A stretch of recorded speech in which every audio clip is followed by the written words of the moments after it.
본문 말씀 오늘 로마서 12장 1절 2절 말씀입니다. 짧은 두 구절 말씀인데 우리 한번 다 같이 한번 읽도록 하겠습니다. 준비되셨나요? 자, 12장 1절 2절 두 구절 말씀입니다. 우리 다 같이 목소리 맞추어서 다 같이 봉독합니다. 시작. 그러므로 형제들아, 내가 하나님의 모든 자비하심으로 너희를 권하노니 너희 몸을 하나님이 기뻐하시는 거룩한 산 제물로 드리라. 이는 너희가 드릴 영적 예배니라. 너희는 이 세대를 본받지 말고 오직 마음을 새롭게 함으로 변화를 받아 하나님의 선하시고 기뻐하시고 온전하신 뜻이 무엇인지 분별하도록 하라. 아멘. 오늘 우리에게 말씀을 전해주실 우리 윤경희 목사님을 소개하도록 하겠습니다. 말씀의 제목은 하나님의 뜻을 선택하는 삶이죠. 하나님의 뜻을 선택하는 삶. 또 한편 부제가 있습니다. 특히 우리 윤 목사님은 토론토 온타리오에서 우리 마약에 중독된 사람들, 마약 중독된 사람들이 회복하고 또 치유될 수 있도록 돕는 사역을 하십니다. 그래서 오늘 우리에게 말씀을 전해 주실 때 특히 청소년들뿐만 아니라 오늘 참여하신 모든 분들이 앞으로 지금 마약이 어떻게 지금 진행되고 있는가 말씀을 전해 주시겠지만은 우리 내년부터는 또 마리화나가 합법화 된다고 하는데 그런 상황 속에서 우리가 어떻게 하나님의 말씀을 지켜야 되는가라고 하는 귀한 말씀을 전해 주시도록 하겠습니다. 우리 윤경희 목사님 모시도록 할 텐데 우리 오른손 들어보시겠어요? 우리 할렐루야로 환영하겠습니다. 귀한 말씀 전해 주실 줄 믿습니다. 우리 청소년부 오늘 또 귀한 말씀 전해 주실 줄 믿습니다. 우리 뜨거운 우리 인사로 할렐루야 환영합시다. 할렐루야. 예.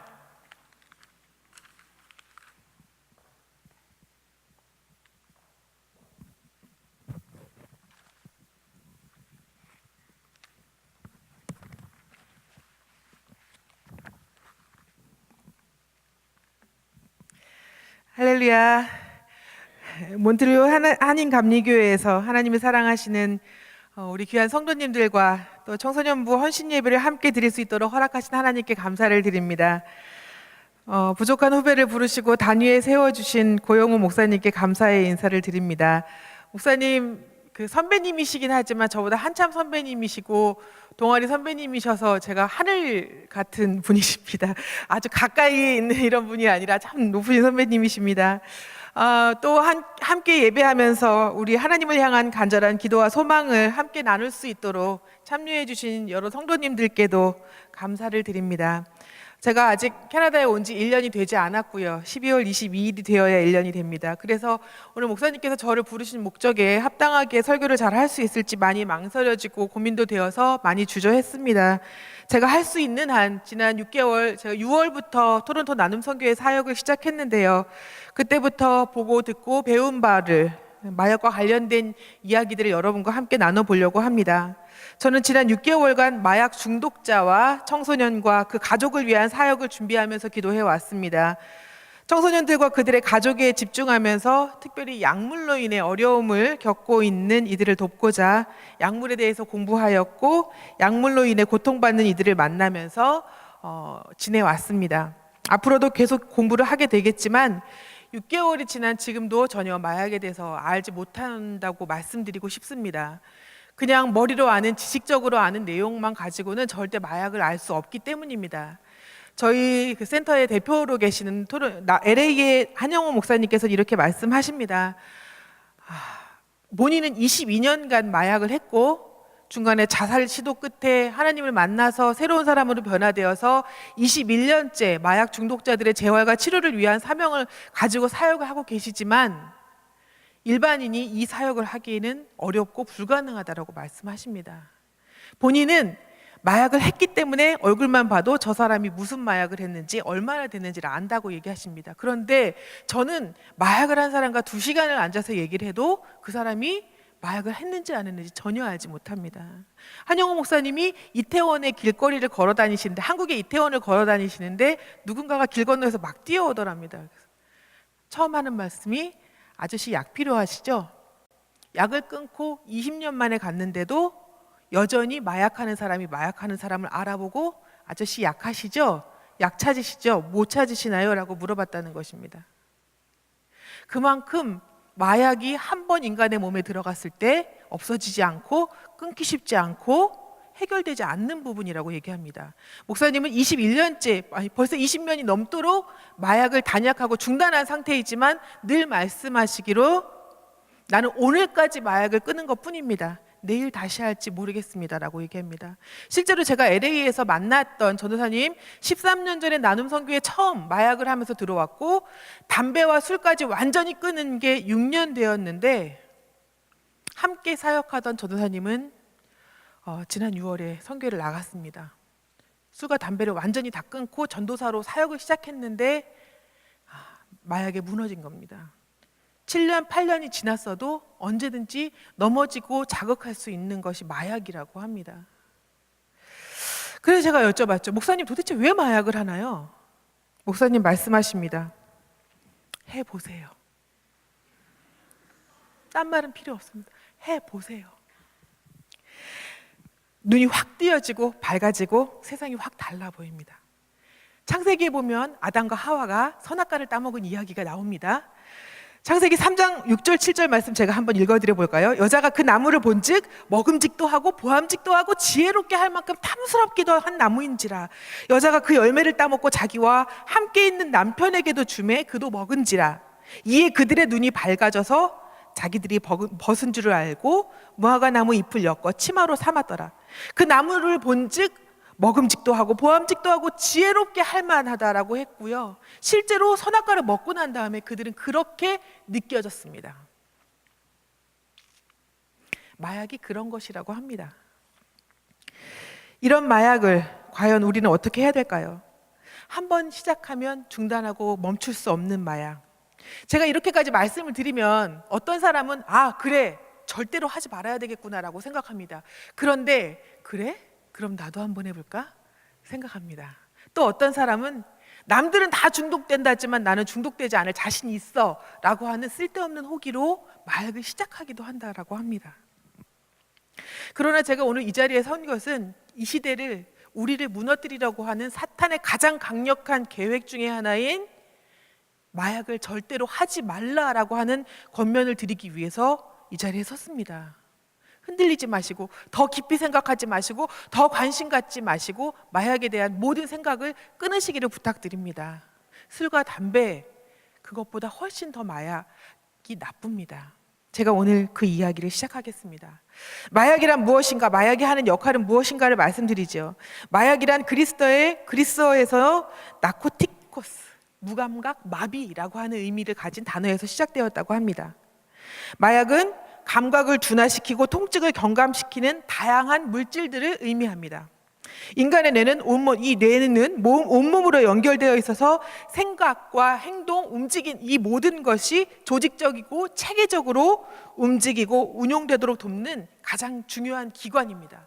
그런데 마약이라고 하는 것은 인간의 뇌에 직접 자극하고 직접 반응하도록 만들어서 모든 인간의 생각과 마음과 움직임을 교란시킨 혼란스럽게 만드는 것이 마약입니다. 마리화나나 헤로인 같은 약물은 뇌에서 자연적으로 생성되는 엔돌핀이나 이런 신경 전달 물질들 이런 거에 직접 화학 메신저로 작용합니다. 그래서 이게 딱 들어가면 머릿속에 들어가면 뇌에 들어가면 뇌가 가지고 있는 원래의 생각들이 자연스럽게 생각나는 거 이외에 화학 메신저의 자극을 받아서 더 강력한 자극과 반응, 오히려 원래 내가 작용하는 것보다 더 강한 작용을 하게 만드는 것. 그래서 인간이 할 수 있는 평상시의 생각이나 마음이나 감정 상태를 증폭시키는 역할을 합니다. 또 어떤 마약들은 그것들을 차분하게 가라앉혀서 원래 행동하고 생각했던 것들보다 더 주저앉게 만드는 역할을 하기도 합니다. 마약에 대한 여러 가지들이 있지만 여기까지만 정의와 함께 설명을 합니다. 중요한 것은 마약이라고 하는 것이 뇌에 직접 자극을 주고 그 자극 때문에 자연적으로 이루어지는 우리 안에서도 얼마든지 자연스럽게 일어날 수 있는 인간의 모든 생각과 감정과 지적인 능력과 이 모든 것을 통제한다라고 하는 사실입니다. 뇌에 직접 자극을 준다라고 하는 것입니다. 이러한 뇌에 대한 직접 자극은 인간의 영적인 측면, 그리고 육체적인 측면 모든 면에 나타납니다.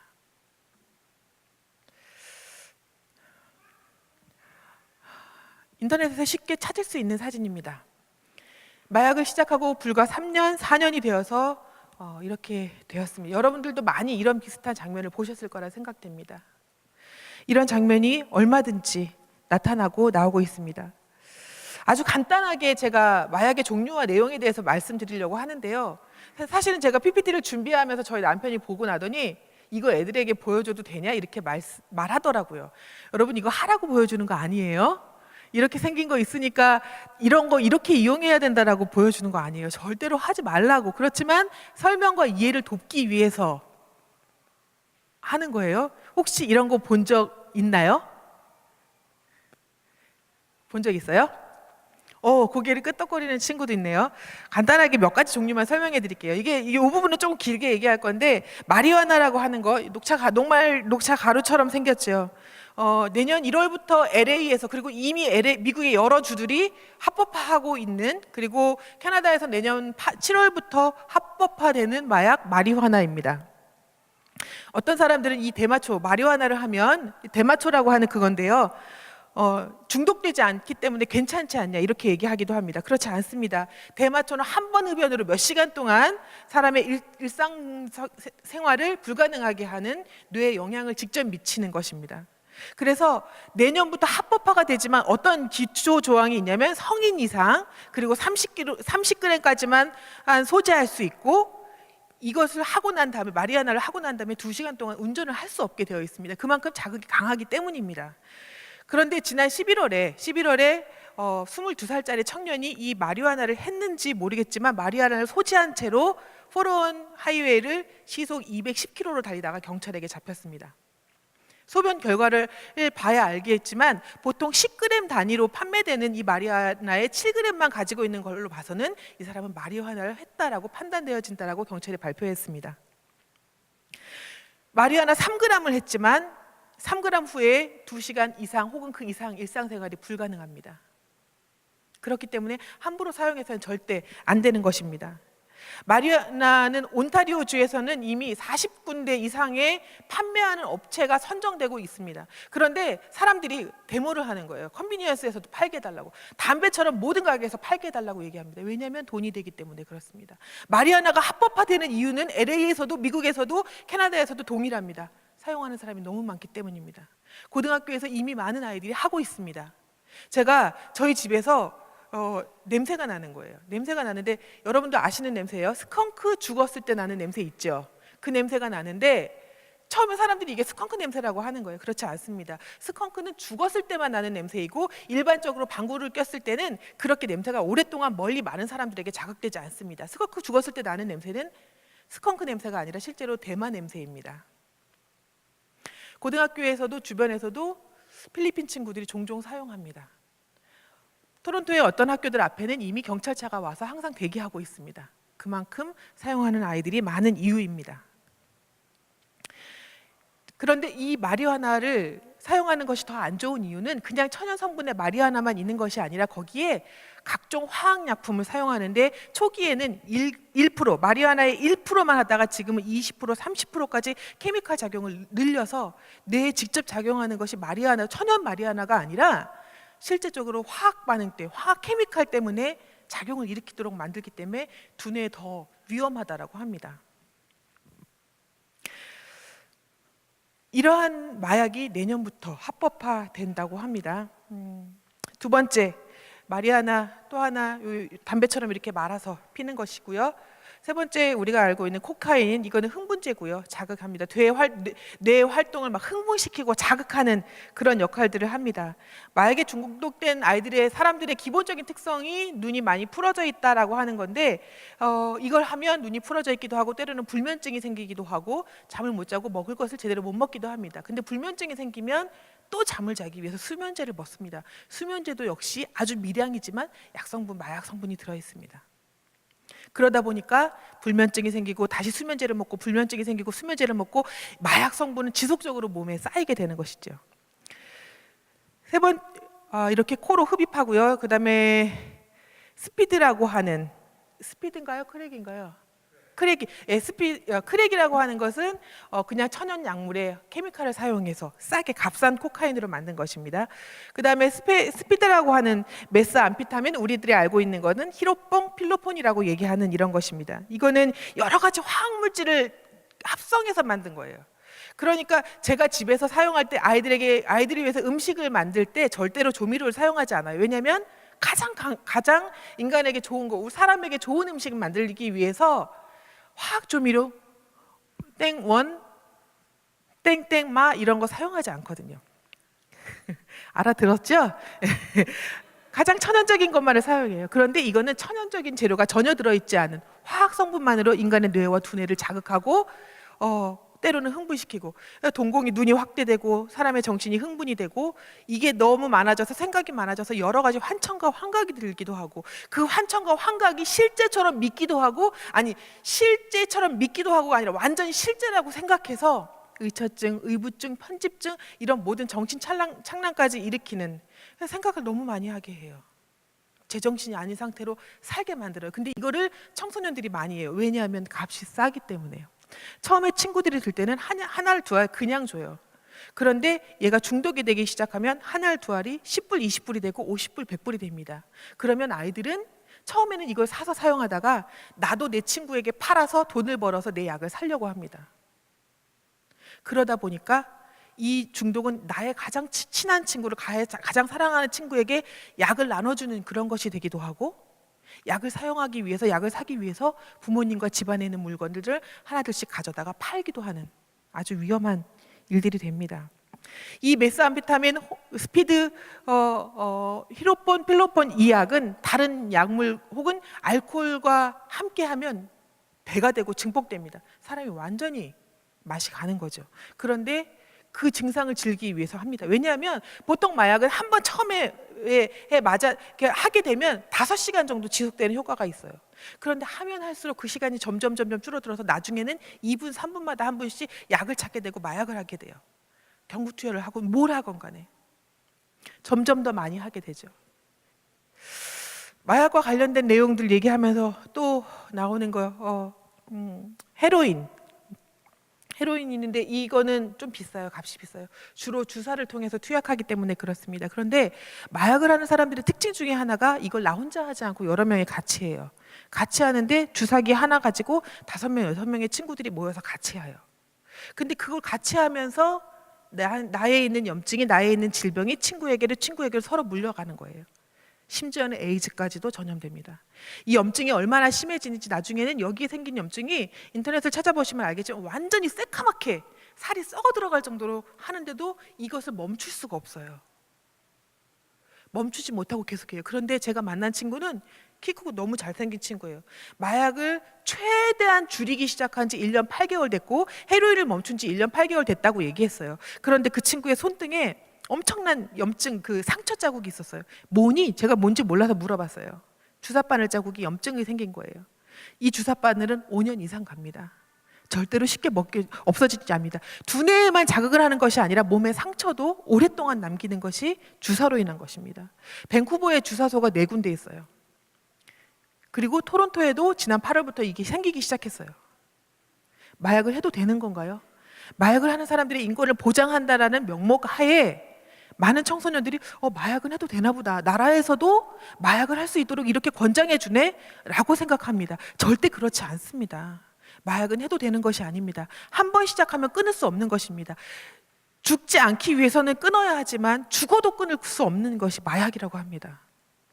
그리고 술과 담배도 마찬가지로 집에서 동네에서 지나가는 사람들이 많이 하지만 그러면 아이들이 저건 해도 되는 거라고 생각합니다. 절대로 그렇지 않습니다. 술과 담배도 마찬가지지만 나라에서 합법적으로 허락한다 해도 절대 해서는 안 되는 것이 바로 이 마약입니다. 안타깝게도 수많은 갱들과 정치적인 입김, 상업적인 부작용 때문에 나라에서 합법적으로 이걸 합니다. 그리고 사실은 미국에서는 마약을 하는 사람들이 너무 많아서 이걸 하지 않을 수 없다라고 합니다. LA에 메가더 공원이라고 있는데요.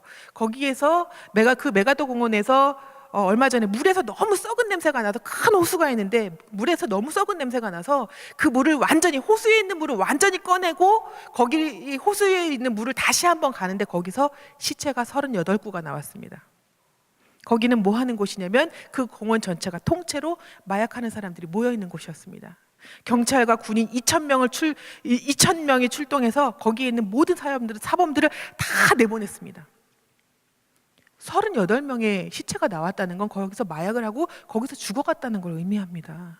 우리는 그 물로 분수가 튀어나올 때 아이들은 거기서 물장구를 치고 놀았습니다. 거기서 물고기를 잡아서 그걸 먹는 사람도 있었습니다. 그 썩은 물에서요. 그럴 정도로 마약하는 사람이 많았어요. 근데 그게 자연스럽게 아이들에게 느껴진다면, 그게 그렇게 해도 된다라고 느껴진다면, 실제로 대학에서도 대학원에서도 공부하는 친구들이 우리 밤새도록 내일 시험이니까 공부해야 되잖아. 약 하나씩 먹고 할까? 그리고 살 빼고 싶어 하는 여자들이 다이어트 해야 되는데 이 약 먹으면 식욕을 억제시켜줘. 괜찮아. 먹습니다. 괜찮나요? 괜찮다고 느껴지나요?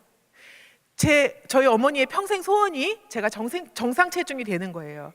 제가 날씬해지기를 바라는, 저희 식구들은 다 날씬하고 대한민국 사람들은 다 날씬하잖아요. 비정상적으로 저는 날씬하다고 생각해요. 저는 캐나다에 온 게 하나님이 저에게 주신 축복의 선물이라고 생각해요. 캐나다 사람들은 모두 등치가 너무 커요. 그래서 제가 어딜 가서 앉아도 저는 너무 조그만 사람처럼 느껴져요.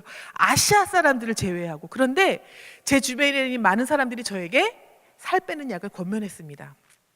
모두 다 약성분이 있고 마약 성분이 있습니다. 심지어 저는 살 빼는 약을 먹어본 적도 있습니다. 정말 6개월 만에 살이 쫙 빠졌습니다.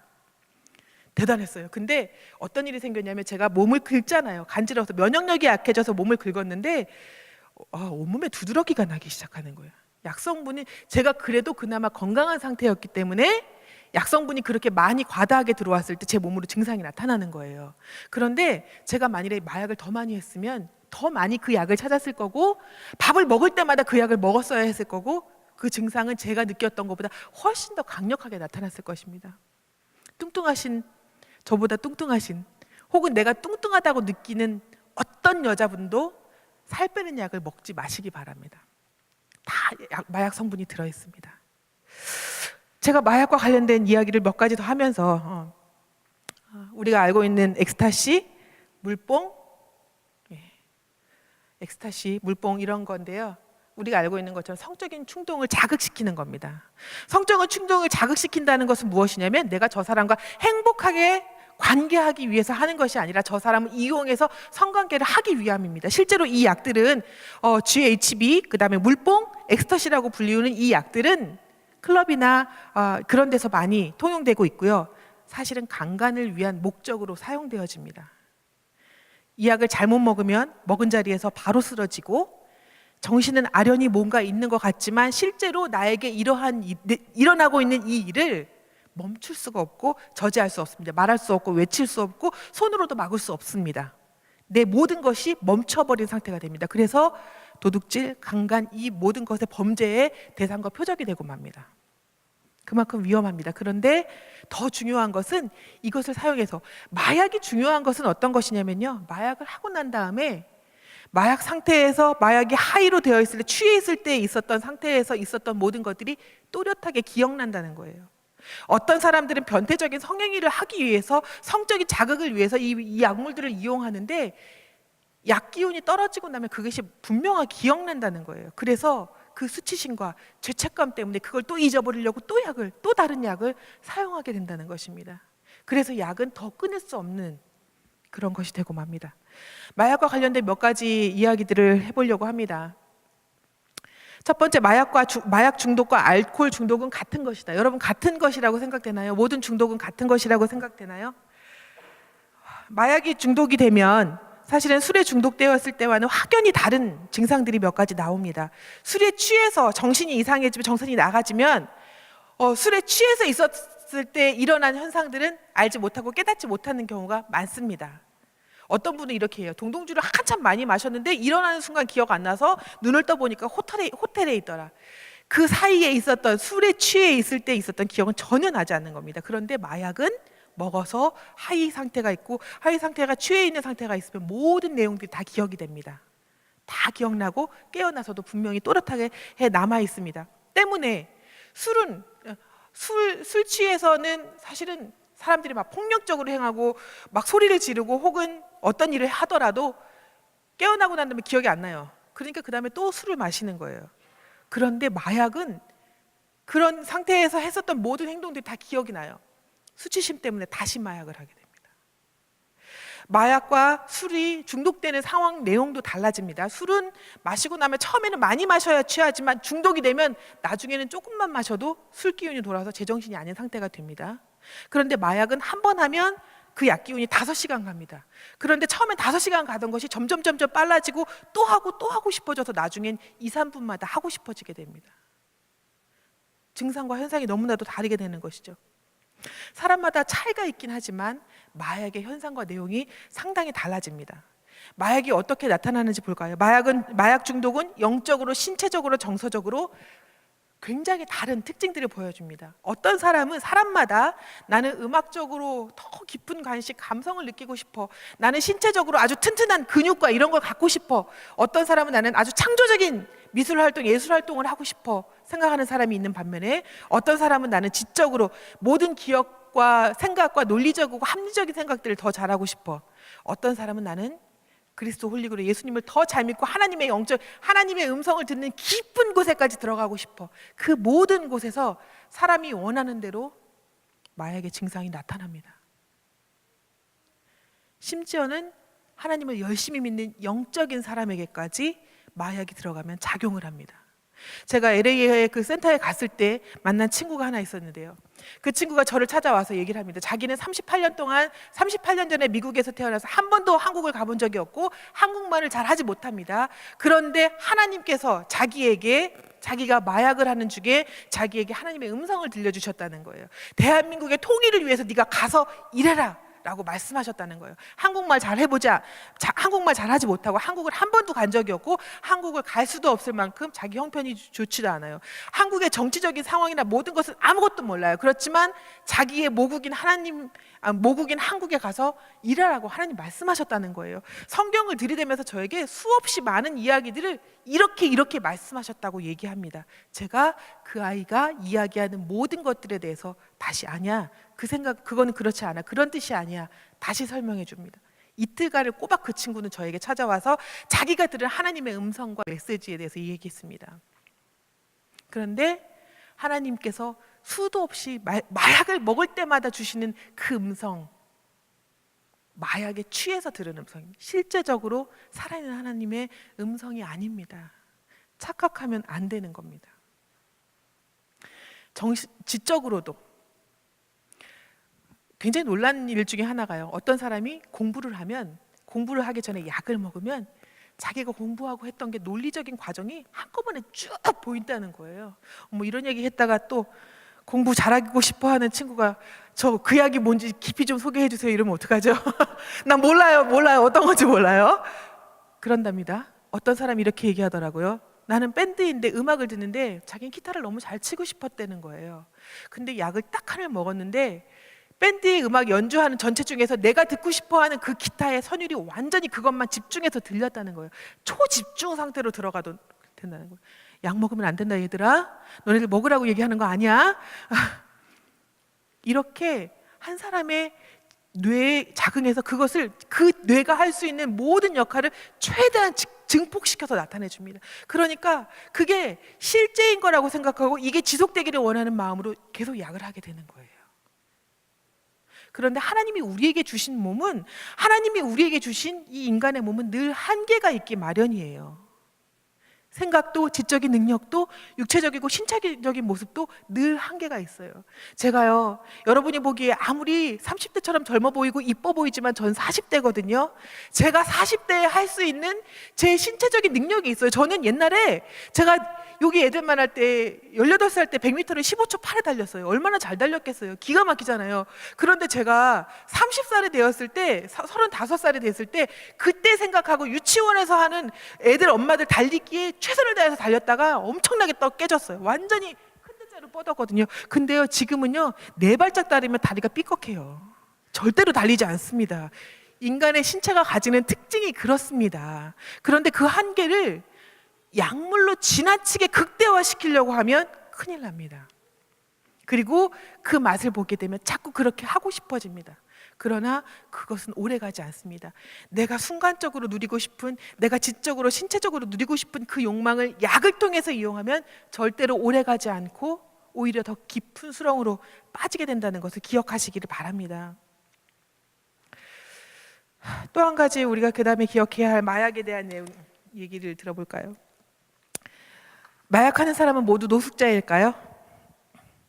마약하면 초기, 중기, 말기로 현상이 여러 가지로 나타나게 됩니다. 말기가 되면 나타나는 가장 큰 특징이 희망이 없어요.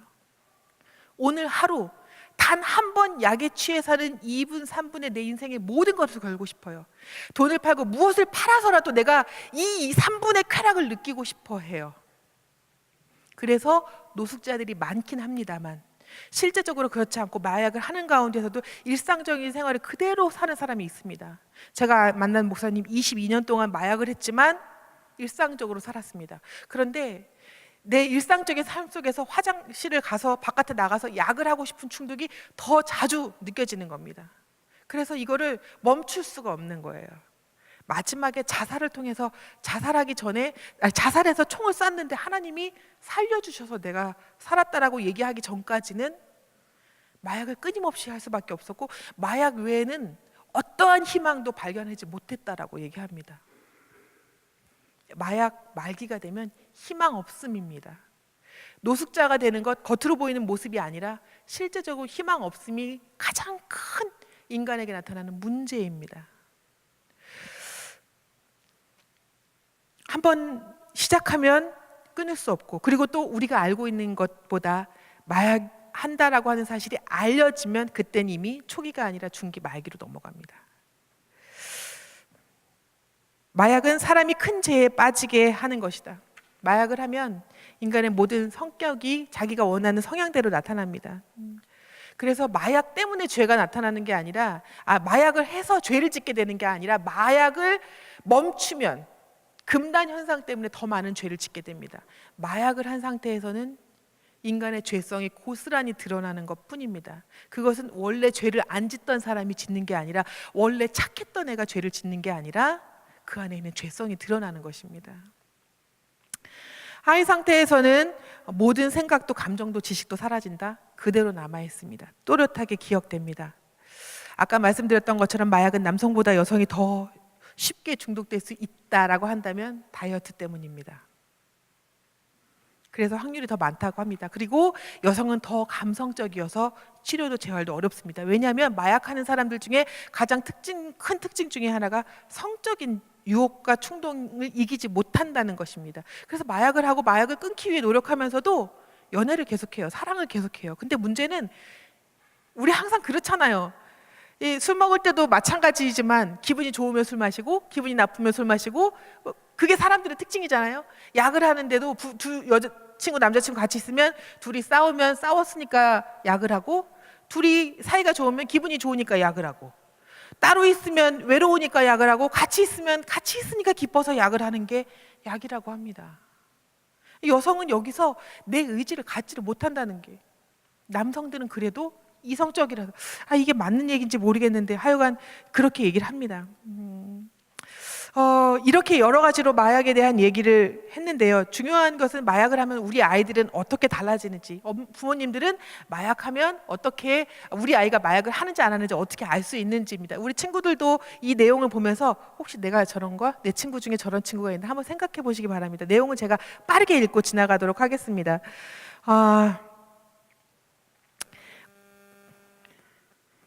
일본의 내용이 뭔가요? 네, 먹는 습관이 바뀝니다. 폭식하기도 하고 전혀 안 먹기도 하고 며칠 동안 가기도 합니다. 안 먹는 게 좋아요? 안 먹는 거 절대로 안 좋아요. 잘 먹고 잘 커야 좋습니다. 두 번째로는 취미생활이 갑자기 바뀌고요.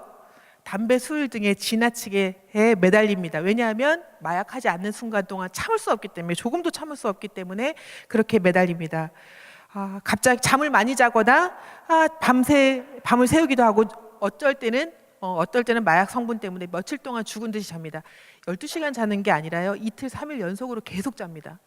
여러분 게임 중독된 친구들 아시죠? 혹시 게임 중독된 친구들 본 적이 있는지 모르겠지만 게임 중독되면 24시간을 혹은 그 이상을 꼬박 게임만 하는 친구들이 있어요. 그런데 게임을 안 하면 꼬박 자요. 게임하는 동안에 정신이 완전히 살아서 게임 얘기하니까 갑자기 또 확 나둔데 이런 친구들이 있어요. 그렇게 나타나기도 해요. 근데 게임하면 며칠 동안 밤을 새기도 하는데 마약하면 며칠 동안 밤새서 공부해도 며칠 동안 음악해도 며칠 동안 미술해도 절대로 피곤하지 않습니다. 그런데 약을 멈추면 며칠 동안 잠만 잡니다. 갑자기 살이 빠진다. 행동이 초조하고 불안하거나 기분이 자주 바뀐다. 이상한 냄새, 향수 이런 거 이상한 냄새가 나니까 향수를 사용하기도 하고요. 껌이나 사탕을 많이 먹기도 합니다. 그리고 엄마랑 눈 마주치는 걸 피하기도 합니다. 원래 그런가요? 원래 엄마랑 눈 마주치면 괜히 뭔가 안 된 것 같아서 제가 이게 여기 안 보여서 뭐 나오고 있는지 잘 모르겠어요. 지금 뭐 나왔어요?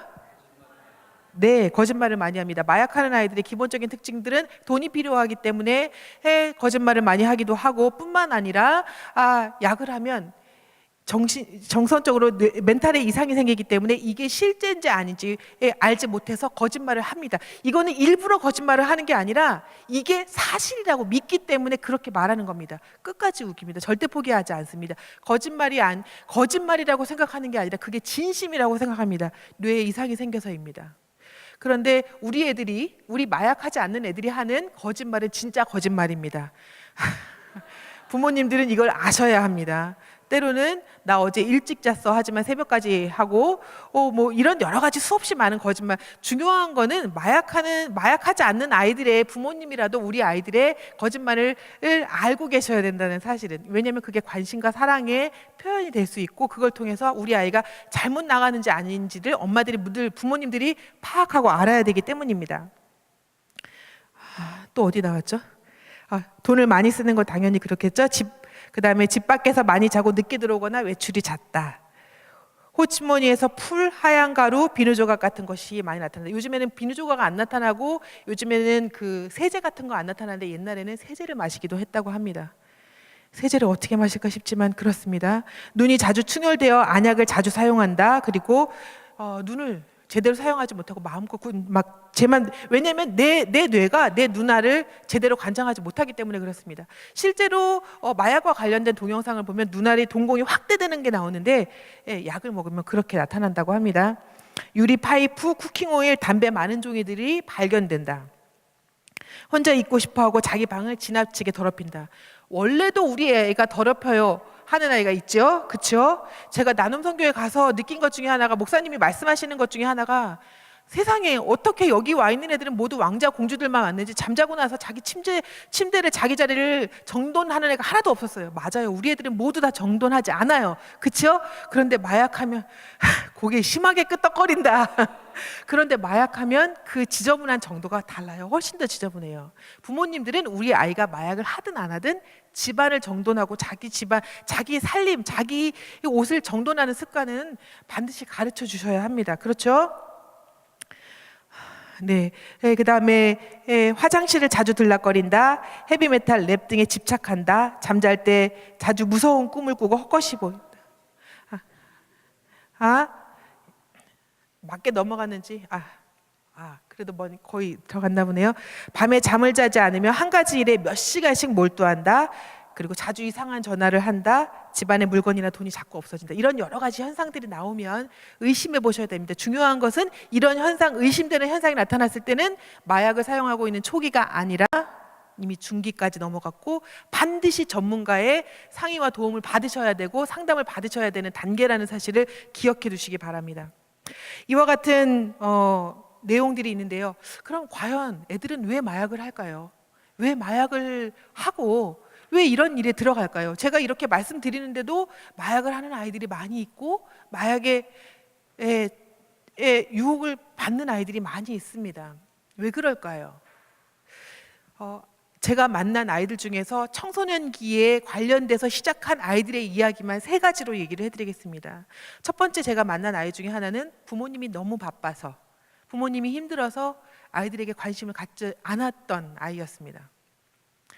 알렉스라고 하는 아이는 남미에서 태어났어요. 집안에서는 한국말을 했고 학교에 들어가서 스페인어를 사용했습니다. 근데 초등학교 들어가서 1년, 2년 이제 스페인어가 겨우 익숙해질 즈음에 부모님이 미국으로 이사를 왔어요. 영어를 사용하는 학교에 들어가게 됐죠. 부모님은 여전히 바빠서 아이를 돌봐주지 않으셨고 7살 많은 누나는 사춘기이기 때문에 자기 생활에 바빠서 동생을 돌봐주지 않았습니다. 초등학교 저학년인 아이였지만 영어를 제대로 따라하지 못했던 그 아이는 동네 형들을 따라서 다니면서 동네 형들의 보호와 사랑을 받았습니다. 보호와 사랑은 처음엔 밥이다가 처음엔 돌봐줌이다가 나중에는 약으로 변했고 어린 나이에 약을 시작했습니다. 그런데 약을 시작했는데도 부모님은 약을 시작했다는 사실을 알면서도 아이를 제대로 돌봐주지 못했어요. 몽골에 있는 선교사님에게 보내서요. 몽골에서도 역시 약을 하다가 거기 있는 선교사님에게 밀려나서 한국으로 가게 됐어요. 한국에서 부모님이 워낙 신앙생활을 잘 하시는 분이었고 목사님들과 함께 살았던 친구이기 때문에 한국에 들어가서 선교단체 일을 열심히 했고 교회를 열심히 다녔어요. 마약을 끊임없이 열심히 하면서 외국어 대학교를 3년 동안 다녔는데 3년 다니다 중간에 중퇴해서 미국으로 왔는데 그 이유가 마약을 팔고 마약을 권했고 마약을 사용했기 때문에 한국에서 추방당해서 미국으로 왔습니다. 부모님이 관심 가져주지 않았고 돌봐주지 않았어요. 너무 착하고 예쁘고 너무 잘생긴 아이였어요. 그런데 결국에는 그렇게 해서 한국에서도 쫓겨나서 한국에서 3년 동안 대학교 다니면서 학비, 생활비, 헌금 모든 생활을 다 하고도 남을 만큼 한국에서 마약을 팔았다고 해요. 3년 만에 걸린 게 대단하지 않습니까? 그만큼 한국도 위험한 나라가 되었어요. 춤추러 가서 홍대에서 강남에서 수없이 많이 팔았다고 합니다. LA로 들어와서 이 선교회에 들어가서 이전까지 경험해보지 못한 마약을 끊어야 되겠다는 생각을 하게 된 건 목사님과 다른 사람들의 사랑을 통해서 처음 나에게 밥을 먹여주고 나를 사랑해주고 나를 관심 가져주고 나에게 내 삶과 관련된 얘기를 들려주는 그 소리를 듣고 나서야 약을 끊어야 되겠다라고 생각을 했다라고 얘기합니다. 제가 만났을 때는 신학교에 다니고 있었는데 자기는 죽어도 목회는 하고 싶지 않다고 얘기했어요. 하나님이 나를 사용하는 게 너무 부끄럽다고. 그런데 그 뒤에 제가 목사님을 다시 만나서 들은 이야기는 신학을 하고 목회를 하겠다고 결심을 했다고 들었습니다.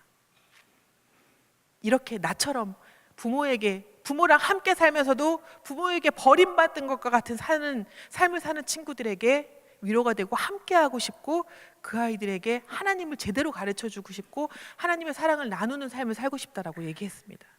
부모님들이 아이들을 방치하지 마시고 사랑으로 늘 돌봐주시고 함께해 주시기를 부탁드립니다. 또 중요한 건 부모님의 유전적인 성향이 자녀에게 그대로 유전되고 나타나는 경향입니다. 여러분들 아시죠? 부모님이 하는 대로 아이들은 따라해요.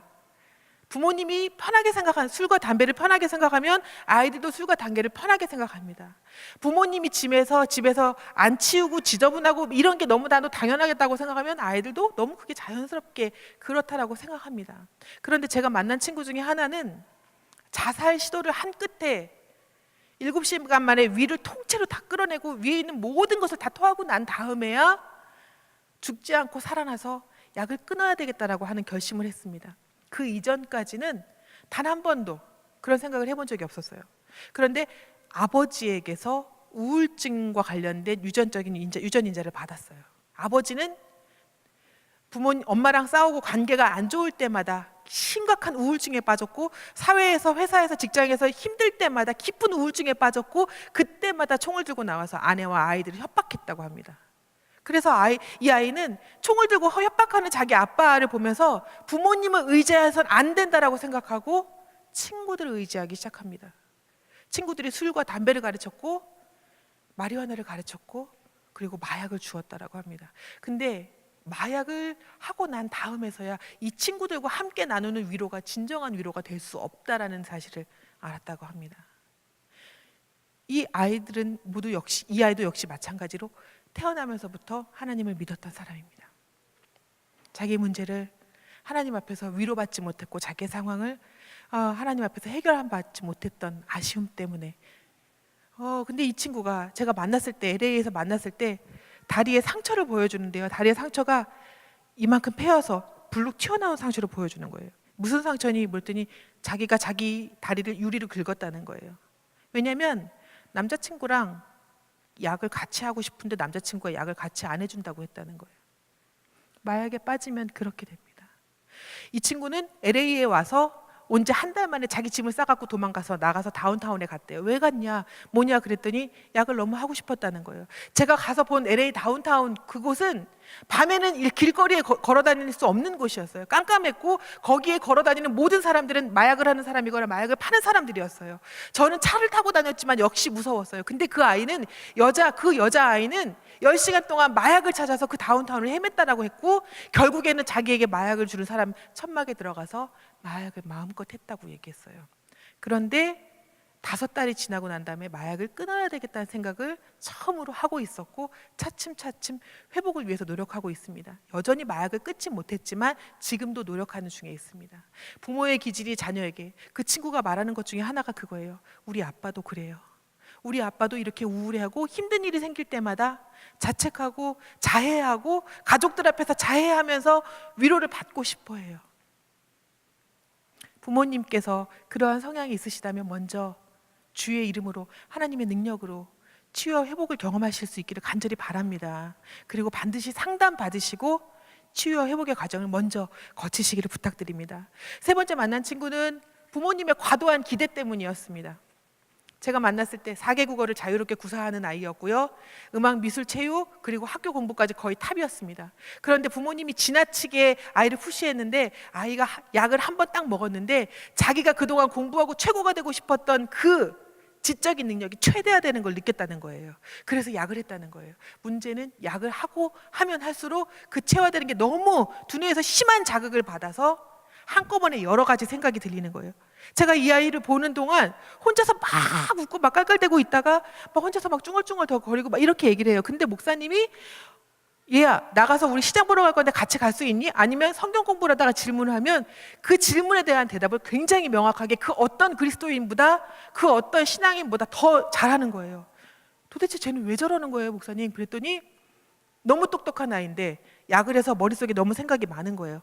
너무 많은 지적인 것들과 이런 게 많이 들어가 있는데 여전히 이 아이가 치유될 수 없는 이유는 마약이 너무 좋아서, 그 상태에 취해 있고 싶어서라는 거예요. 너무 착한 아이였는데 매일 오후가 되면 이만한 담배꽁초를 찾으려고 선교회를 돌아다닙니다. 마약이 없으면 담배라도 피고 싶어서. 그런데 그 아이는 머릿속에 여러 가지 너무나도 많은 환청과 환각 이런 게 가득 찬 아이였어요. 부모님의 지나친 기대로 최고가 되고 싶어하는 그 열망 때문에 어쩌면 아이들을 마약의 길로 빠지게 하진 않나 이런 생각을 해봅니다. 제가 이런 얘기를 마약과 관련된 이야기를 장황하게 해드렸는데요. 이런 말씀을 드리면서 제가 구체적으로 사실 하려고 하는 내용은 이렇습니다. 부모님들도 자기의 성향, 자기의 아픔과 괴로움이 있습니다. 내 상황에 현재적인 문제가 있습니다. 그런데 여기서 어떻게 이겨내야 될까요? 어떻게 해결해야 될까요? 그런데 자녀들 또한 자기 인생의 문제 가운데 헤어나지 못하는 것을 봅니다.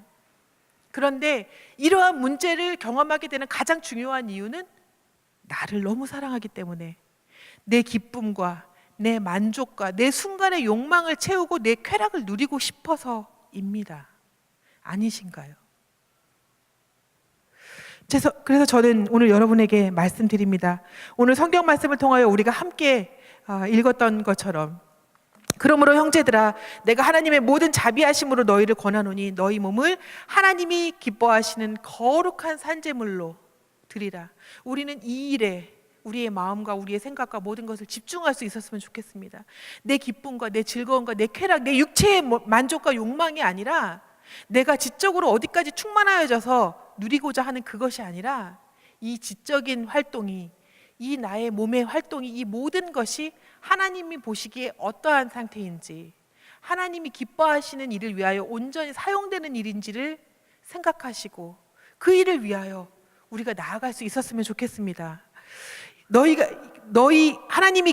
몸을 하나님이 기뻐하시는 거룩한 산 제물로 드리라. 이는 너희가 드릴 영적 예배니라. 너희는 이 세대를 본받지 말고 오직 마음을 새롭게 함으로 변화를 받아 하나님의 선하시고 기뻐하시고 온전하신 뜻이 무엇인지 분별하도록 하라 말씀하셨습니다.